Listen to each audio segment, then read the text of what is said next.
Let's imagine a scenario that is hopefully not too far-fetched. You're a musician and you've decided that you are dead against getting a real job. You want all your income to come from musical projects.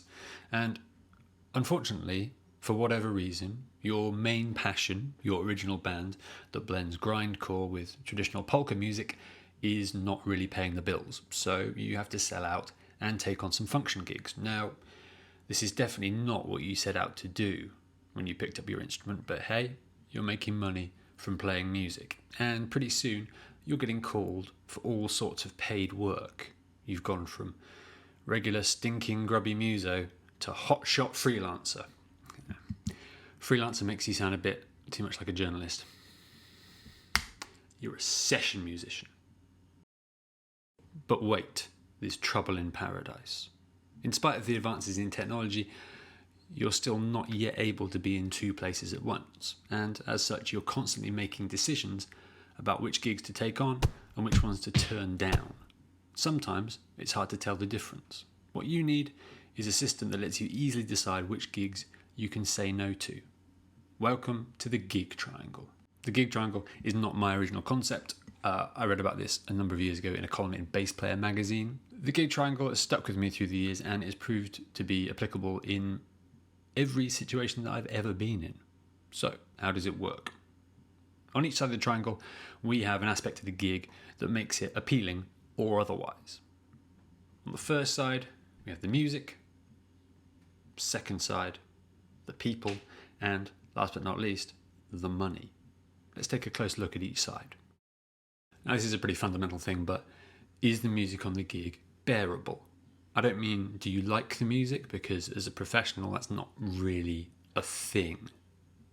Your goal is to make the audience believe that whatever music you're playing is your favourite thing in the world ever.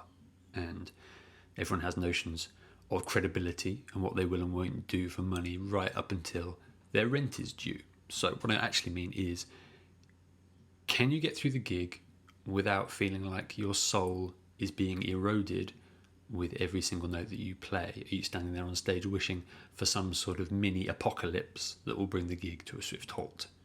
I've been on about 3 gigs in my life where I felt like this, and no amount of money has ever made it worth it.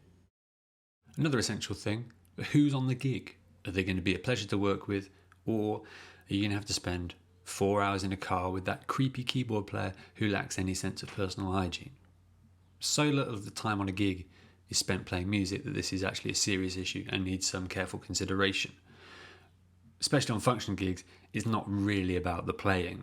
Think about how much time you're going to spend getting to the gig, loading in gear, setting everything up, and then hanging around in hotel conference rooms waiting to play. You don't really want to be surrounded by people who just sit there and stare at their phones, use gig as an opportunity to air their conspiracy theories, or humble brag about how oppressive last year's tax bill was because they're such a big deal.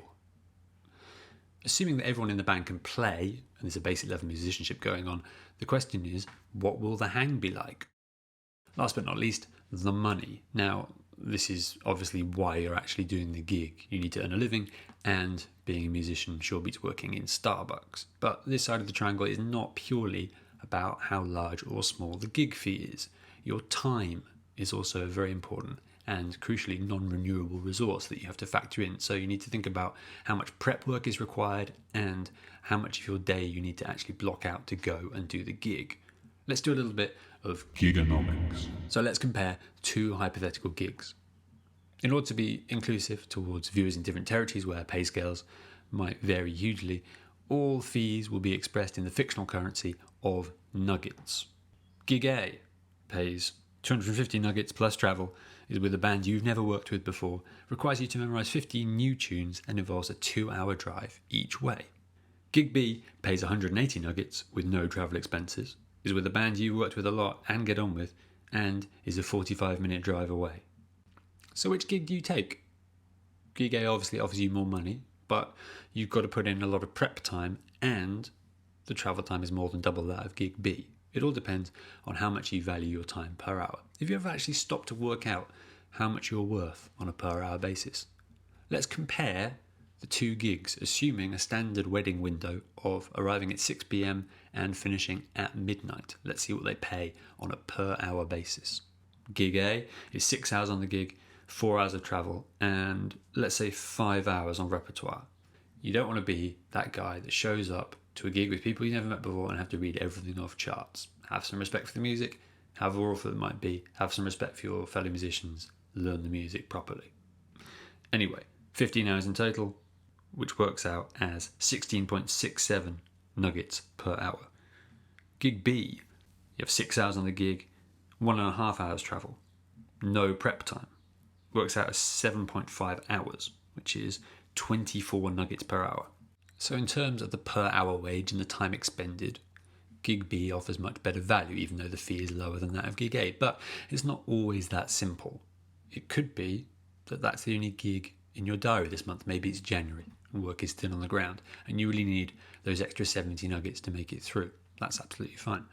It could also be the case that you want to spend the extra time and effort in order to get in with a group of new musicians, and that investment now might pay dividends in the future in the form of lots of better paid gigs. So it could be worth it even though the gig is not as good value now. So on our gig triangle, we have the music, the people, and the money. And the golden rule is that 2 out of the 3 sides must be in place in order for the gig to be worth taking, which kind of leaves us with these 3 scenarios. Option A, where the people are good and the music is good, but the money is not so great. That's basically every original band project ever. Option 2, where the fee is good and the people are great, but the music ain't all that. That's every function gig ever, unless you really, really enjoy playing Superstition 4 times a week. Who knows, you might. Option 3, where the music is great and the fee is great, but the people are tough to deal with. That's probably the rarest scenario, and actually one of the ones I find most difficult to deal with. So in most cases, you won't have to go into that level of analysis to decide if a gig is worth taking or not, but the gig triangle really helps avoid those spur-of-the-moment decisions that lead you to eventually resent the gig that you end up on. There's nothing worse for the band, the audience, or the music itself than having someone on stage who really has somewhere better to be. As a little bonus feature, I thought I'd include the worst gig offer that I've ever received. Now, this is not a prank, this is a genuine text. This is the sort of thing that musicians get bombarded with. I've changed the names of productions and personnel in order to preserve anonymity. Here goes. Yes, my phone case is a Boss tremolo pedal. You shouldn't be surprised that I'm that much of a geek. Anyway. Hi Tom, we find ourselves once again looking for a bass player, preferably upright and bass guitar doubler, but either works, for our musical theatre compilation show this Saturday in Lytham St Anne's. Train from London on Saturday morning, sound check is at 4:30, show at 7:30, finished around 10 p.m, back to London Sunday around lunchtime. Fee, wait for it, fee £80. We pay accommodation and travel. Can you help? Many thanks, Barry Haggis, MD, Brexit the Musical. Let's just be clear on this. I'd have to take my upright bass and a bass guitar and probably some sort of extra equipment as well. I'd have to lug those things from my house to a train station, there and back, whatever, come back the next day. Best case scenario, I leave my house at 11 a.m. on the Saturday and return probably, let's say, 2 p.m. on the Sunday.